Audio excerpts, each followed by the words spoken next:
Today, it's an authentic interview with Terry Monroe. Keys to leadership success for new association managers.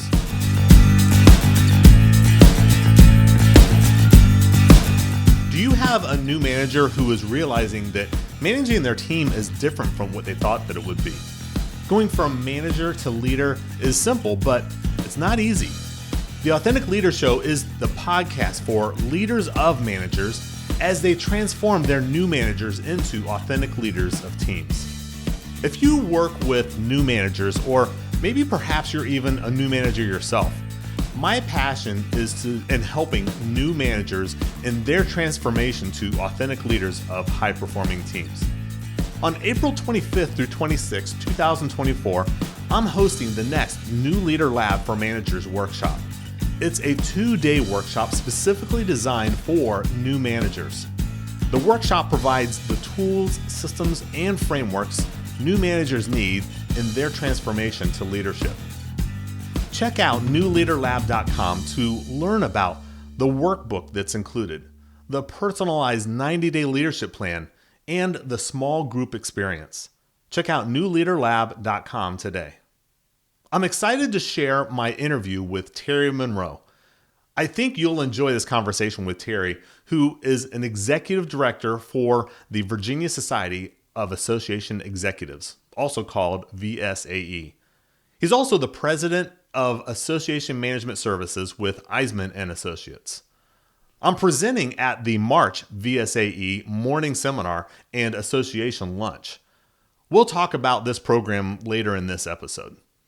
Now, in this interview, Terry shares the strategy of VSAE programs, including the regular morning seminar and association lunch programs. We'll also talk about the struggles that new association managers have during their transition into leadership roles. Terry also shares the trends that he sees in association leadership development. Terry even shares his struggles when starting his career in associations. Well, let's get right to this interview right now.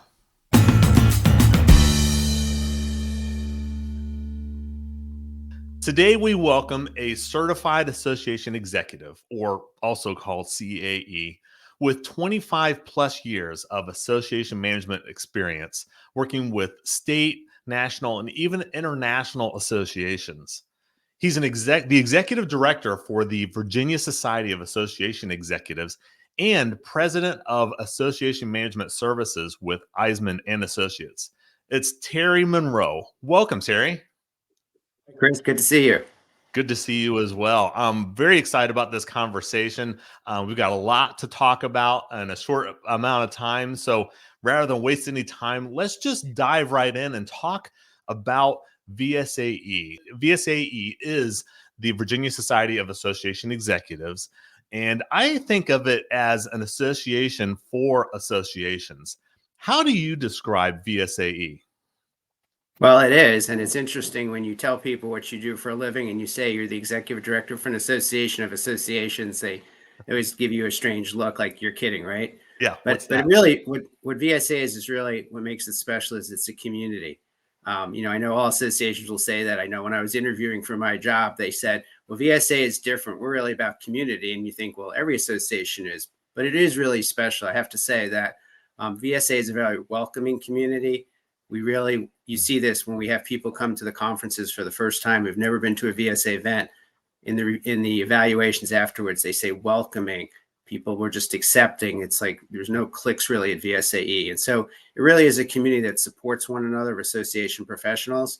We're based here in Richmond, but we truly are an association for all parts of Virginia. So no matter which region you are, no matter what type of association you are, we have members who work for regional associations all the way up to international associations. And it's really just a great place, not only just to do learning, but really to build those relationships that are going to help you, because when you're an association professional, you so often feel like you're on an island, that the problems you're having are different than what everybody else is having. And when you get together with fellow association professionals, just to be able to share that, to have somebody you can talk to about them, and so often come up with new ideas that you may not have thought of yourself, it's just so powerful. Wow. So you're saying there's a common thread in the experiences that association executives are experiencing, even if they feel like they're an island all by themselves? Absolutely, absolutely. Many times going to an association event can be therapeutic, and just to know you're not alone. Yeah. The other thing that's really exciting this year is we're very proud of the fact that VSA is celebrating its 75th anniversary in 2024. And we're going to culminate that with our annual conference, May 5th through 7th in Norfolk. It's going to be really a celebration, not just of VSA, the association, and the members of VSA, but this year we're truly marking this as an association for Virginia's association professionals. So no matter where you work, even if you live, I often get people say, well, I live in the district. Can I be a member of VSA? Absolutely. If you Yeah. work for a Virginia association, you live in Virginia, please come and join. We really want to celebrate our community of Virginia Association professionals. Yeah, I mean, that's a big deal, right? I mean, 75 years Mhm. as an association for executives. You've got the big event happening on May 5th through 7th. And by the way, we will provide a link in the show notes so people can go right to more information about that and also how to register. But what else are you doing to celebrate 75 years? Well, one thing the association has really changed a lot is, and we're really focusing a lot on professional development and growth for association leaders at all stages. So, Chris, for example, your presentation fits right into what we're looking to do. One thing that we're starting this year, it's actually our fourth cohort, is going to be our Association Leadership Virginia program. This is a program unique to VSA. It's the only one like it in the state of Virginia, and it focuses on leadership development and association management training. It's geared for professionals at all levels. We tend to get folks more in the earlier to mid part of their career, but even if you're a little bit more advanced in your career and you're looking at sometime to become a executive director, CEO, et cetera, it's really a great program. It's cohort based, small class size, about 20. Again, like what I said earlier, it's really about the support of each other, but it also helps you to set your individual goals, to work on your communication skills, how to work with people. And then if you're not as familiar in certain areas of association management, we're going to cover the gamut of association management from HR, finance, membership, et cetera, governance. It's really a very strong program. We're really excited for that. And that's going to start in September. I love how your cohort is intentional at keeping it to 20 participants. I do Correct. workshops as well, and I keep them small on purpose. And I'm sure you've experienced this, and you do get a different experience with a small group. You can really get to know about personal experiences, and you get more like hands-on help when you're in a cohort, a small cohort like that. So I think that's fantastic. The VSAE mission, I absolutely love it. It's very straightforward, very simple. It says to be the best at making associations the best. What is it that makes VSAE successful and valuable resource for its association members? Well, one thing we try to do is we try to model best practices, and this became very important during COVID. For example, there was obviously a lot going on about when do you go back to in-person meetings, how do you do it, and our members were looking for examples because their boards were asking them, well, what should we do? And I heard from several of our members that when we went back to in-person meetings in 2021, that was something that they could go to their boards and say, VSA has decided this is time to go back to in-person meetings, and we're going to look to them as an example for how to do that. The other thing we do, like at our meetings, is we often have some, really good, we focus on our education, our keynoters, and that's something that our members can use as well. We also do a lot for, in addition, I mentioned the annual conference. We have a lot of specialty events. So we have an event, actually, it's coming up this March for meeting planners, where we talk about best practices amongst the meeting planner industry. We have an event later in September. We call it the CEO and Senior Staff Retreat. And again, it's a smaller event, but it's really targeted to best practices, innovative ideas for CEOs and senior staff people. We have an event for association management companies that happens in July. So we focus on not just the general learning that you would get as an association professional, but we also focus on specific areas of association management. So those professionals can kind of get best practices, get with their colleagues, and then they can take those lessons learned and take them back to their association. So I know we often talk about VSA being the gold standard of associations in Virginia, and that's kind of what we strive to be. Well, I would imagine if I'm an association executive, I would expect nothing less from VSAE. Where else do you look? You guys have got to be the gold standard, and you truly are. I've been to several of the programs as well, and they are fantastic. If you've never been to a VSAE event, you got to go just to experience, hey, this is what an event should look like. And I was just I'm sorry, I was just going to say, the nice thing is I came from Northern Virginia, so I'm used to the DC market and doing things at a national level. And I admit, I was not that familiar with VSA until a few years before I became part of VSA. And I wish I had, because the ability to get in the car and just drive an hour or two to take advantage of this is really, especially as travel has gotten more expensive, as it's just gotten more of a hassle. As I know, even for our own members, it's hard to be out of the office for multiple days anymore. So just the convenience factor alone is something that really is a great resource to have available. Well, about once a month, VSAE hosts a morning seminar with a lunch afterwards. How is it that these are strategic for VSAE members? So we have a professional development committee that looks at education for the year, for these monthly seminars that you mentioned, and for our big conferences. And we look to, first of all, we are big supporters of the CA program. I know you mentioned it earlier when you were introducing me. We're very big advocates of it. We're very proud of the fact that each year Virginia has more new CAEs pass the exam than any state in the country. Wow, that's awesome. I think of this year's, ASA just released it, and I think we had 27 for the state. So we're very big on supporting the CA program. And so what we do is we make sure that all of our education aligns with the 8 domains of the CA study program and the exam. So we do look at that when we put together the monthly program. We also focus on different areas, as mentioned earlier, like the program you're going to do really is aligned with what we're trying to do with our early career professionals and developing our future leaders. So we do try to put a mix of education that meets the different needs of our members. Yeah, and it sounds just very strategic, very intentional. I think it's awesome how you've got more certified CAEs than anyone else. So you've alluded to this a few times. Let's go ahead and talk about it. Is that in March, actually on March 7th, I'll actually be speaking at VSAE's morning seminar and then lunch event.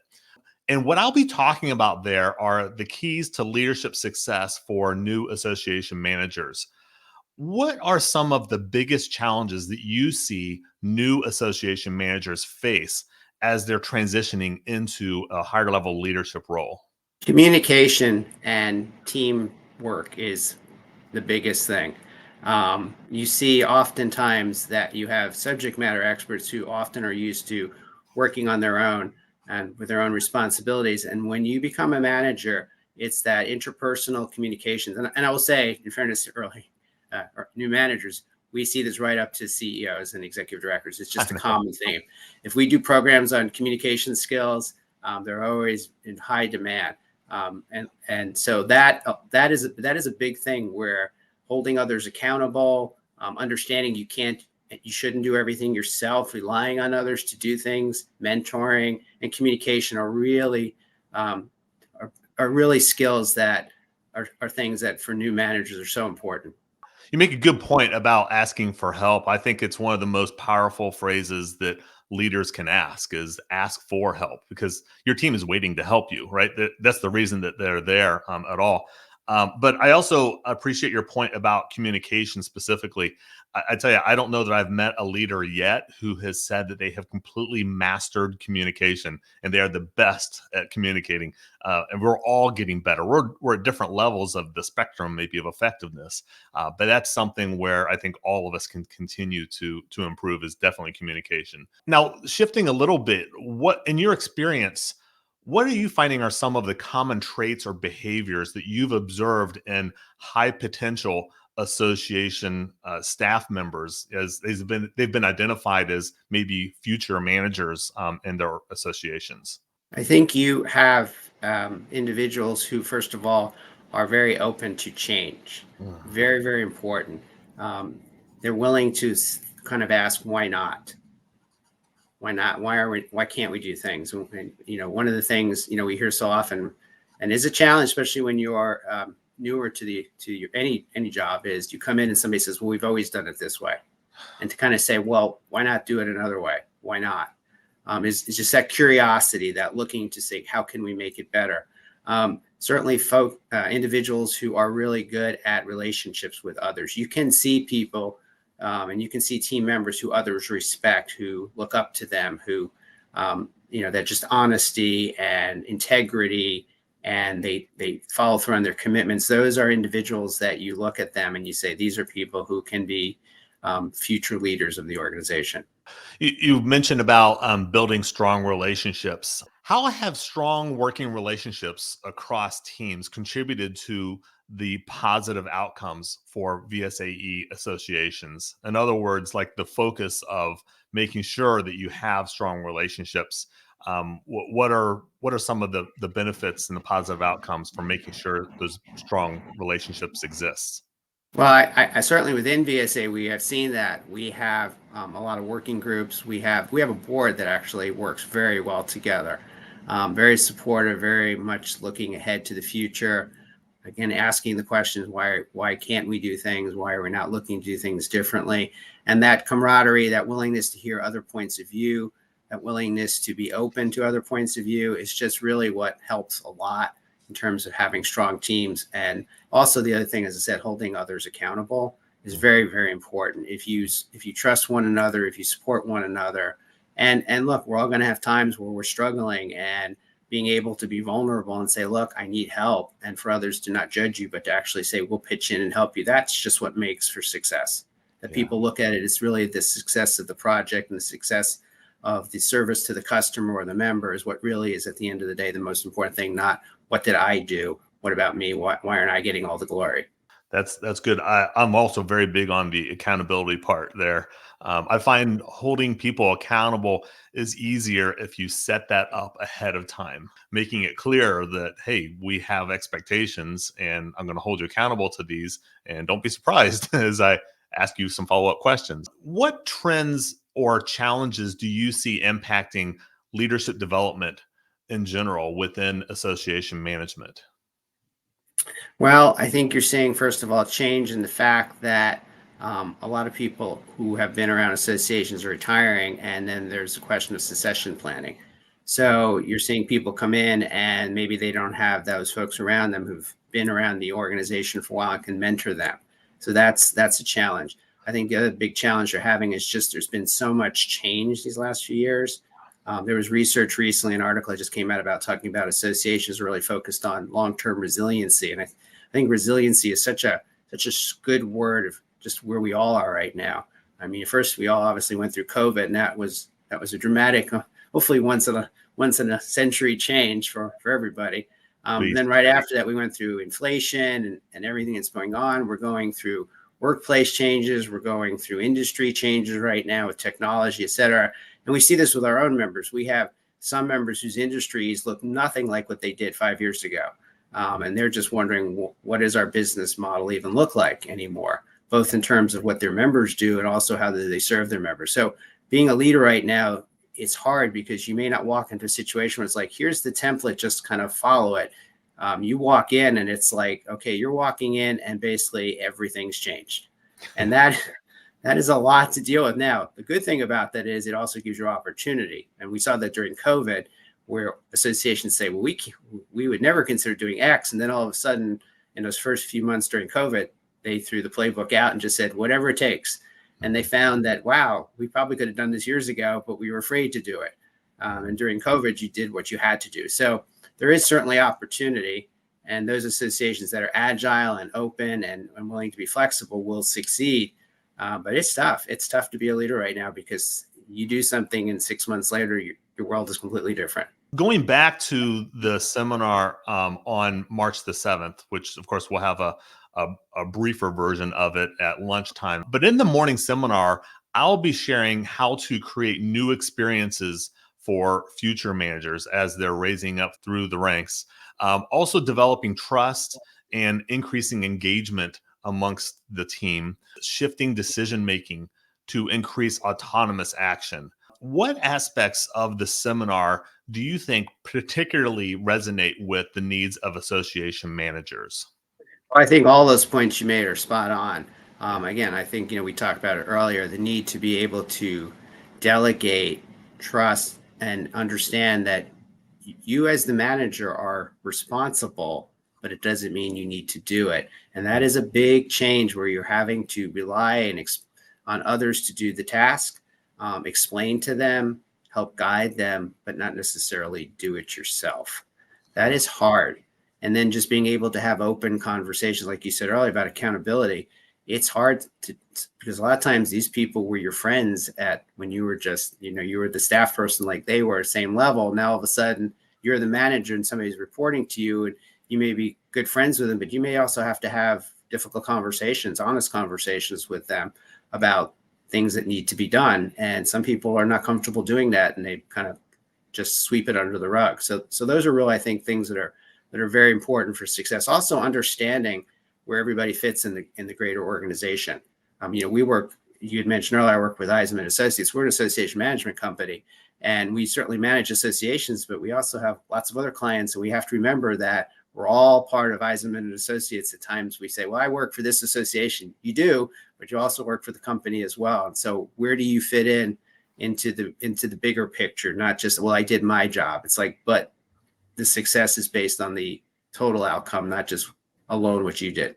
I'm encouraged to hear you feel that I'm spot on with what we're covering in the morning seminar. I've done my job, is what that means.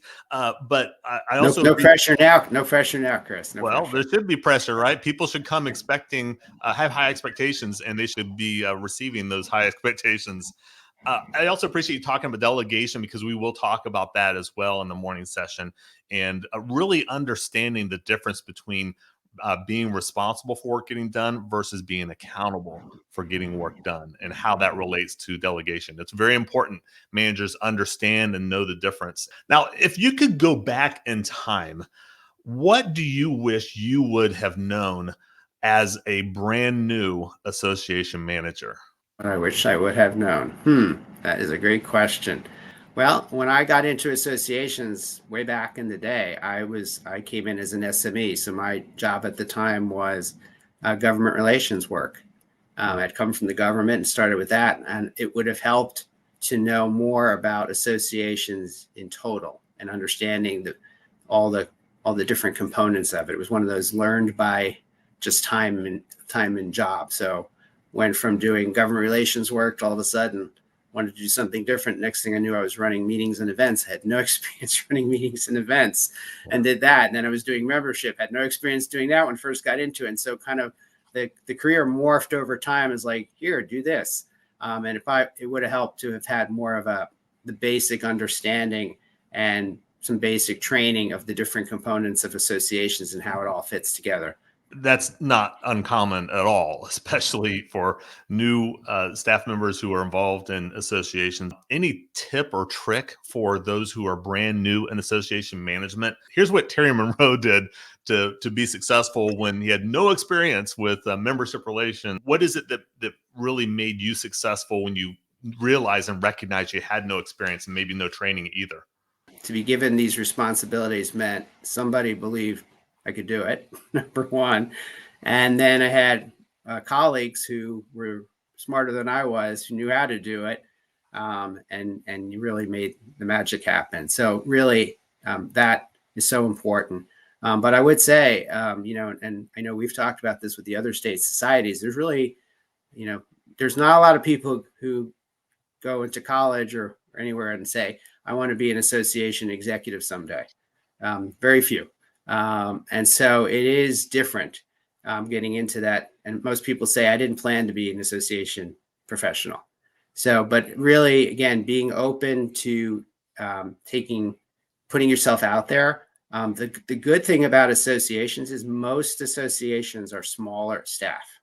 There certainly are some very, very large ones, but many are small, maybe 5-10 people, which gives you great opportunity if you're interested to try new things and to put yourself out there and say, I'd like to try new things. Most associations will be open to that. And we certainly like to mentor people and train people And, we know we can be stepping stones for, I mean, I've worked with many staff and saw my role as, help them to get to that next point they want to be at. So, don't feel you like, well, I came in as a marketing person, so all you do is marketing.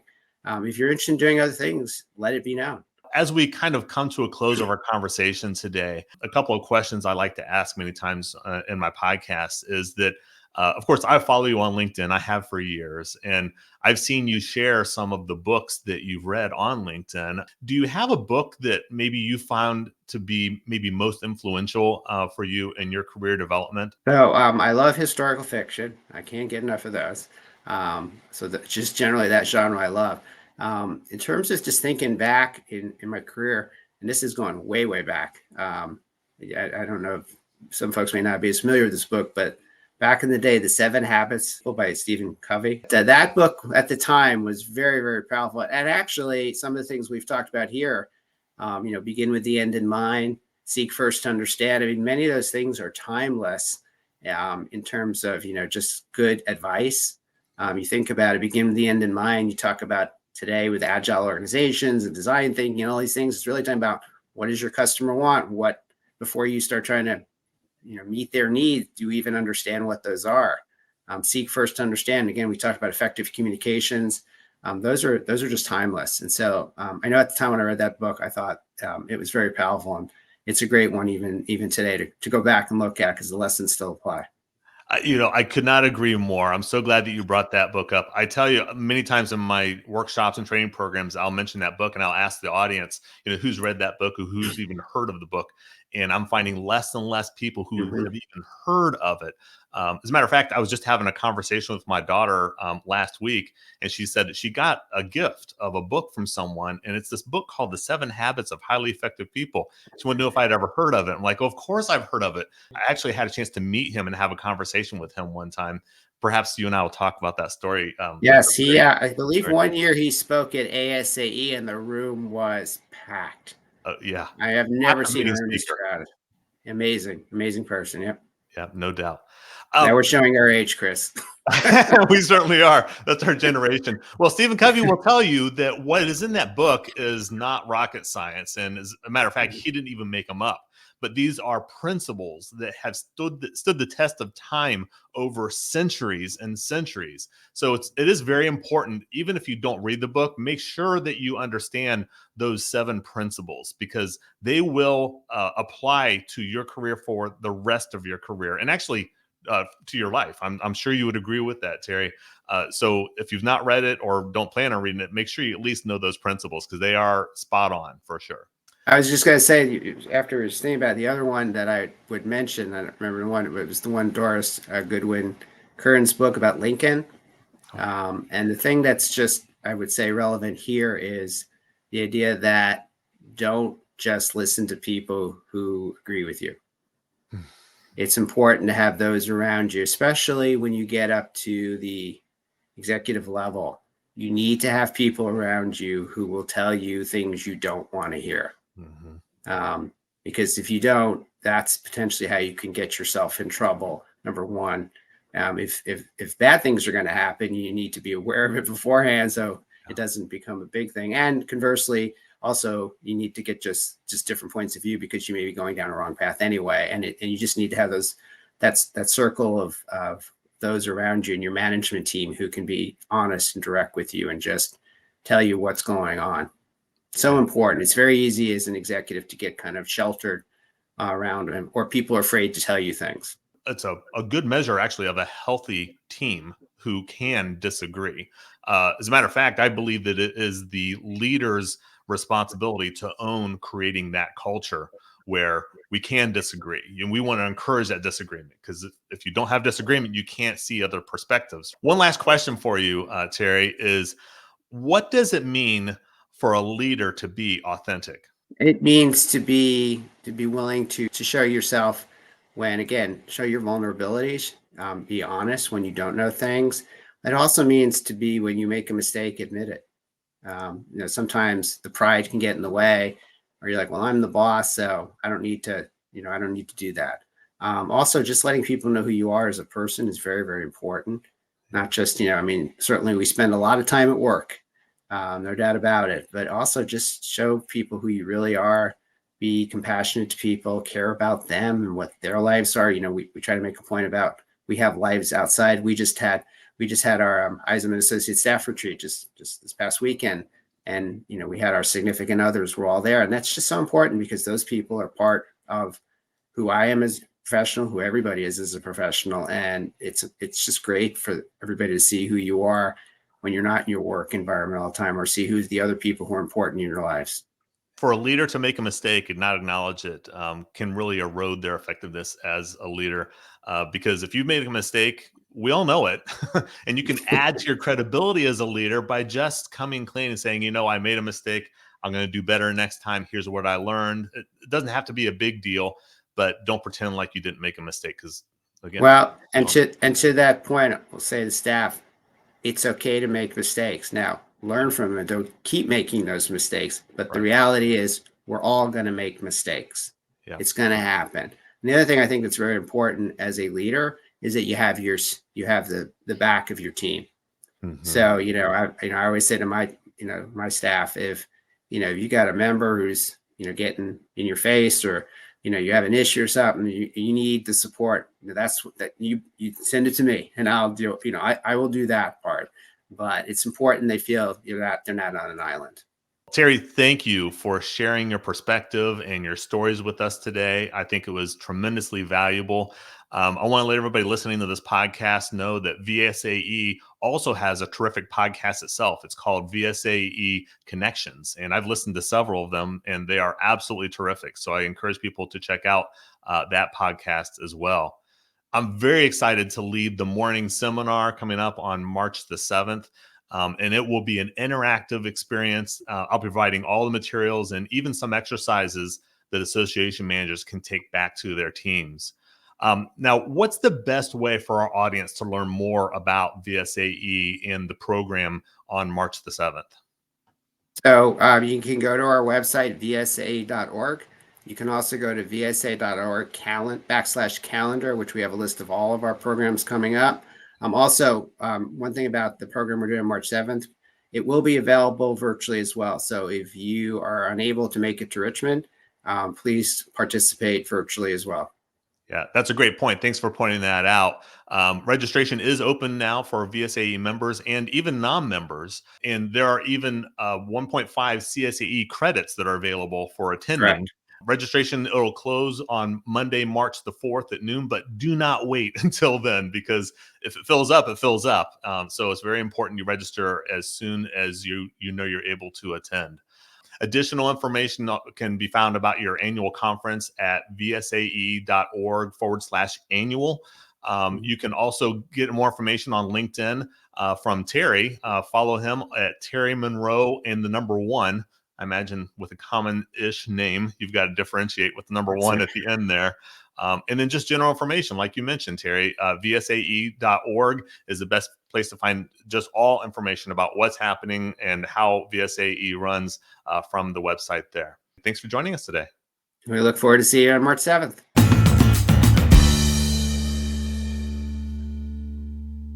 Well, what takeaways do you have from this conversation? Have you registered for the VSAE morning seminar on March the 7th? If so, let me know, because I would love to see you at the seminar. In the morning seminar, I'll be talking about uncovering leadership potential in your existing team and developing future leaders before moving them into a new role. We'll talk about developing valuable working relationships that build trust and increases engagement with your entire team. We'll also discuss focusing your efforts on uncovering obstacles and then removing them as your team moves to their next level of performance. Registration is open right now, and it's open until Monday, March the 4th. But don't wait, there are limited seats available. Leadership is simple, but it's not easy. Acquiring and developing these skills begins with the transition from manager to leader of high-performing teams. I'm hired to work with leaders of management teams and new managers to develop their skills to help them transform into authentic leaders of high-performing teams. If you would like to help your new manager prioritize where to focus their development first, go to ChristopherRJones.com where you can access the Leadership Diagnostic Tool for new managers. It's a simple tool with 21 questions, and it takes 5 to 10 minutes to complete. You'll get an immediate score and then follow-up detailed report. If you work with new managers, or perhaps you are a new manager yourself, my passion is in helping new managers in their transformation to authentic leaders of high-performing teams. On April 25th through 26th, 2024, I'm hosting the next New Manager Lab for Managers workshop. It's a 2-day workshop specifically designed for new managers. The workshop provides the tools, systems, and framework new managers need in their transformation to leadership. Check out newleaderlab.com to learn about the 4 registration options that are available. That's newleaderlab.com. If you can relate to anything that I shared here today, or if you'd like to ask me any questions, I would love to talk to you. Put a comment right here and I'll respond. You can also DM me or reach out to me through my LinkedIn profile. Connect with me on LinkedIn. You can find me on LinkedIn at I am Christopher Jones. You can find more information and other free resources when you go to ChristopherRJones.com. Thank you for joining us today. Please come back next week for another episode.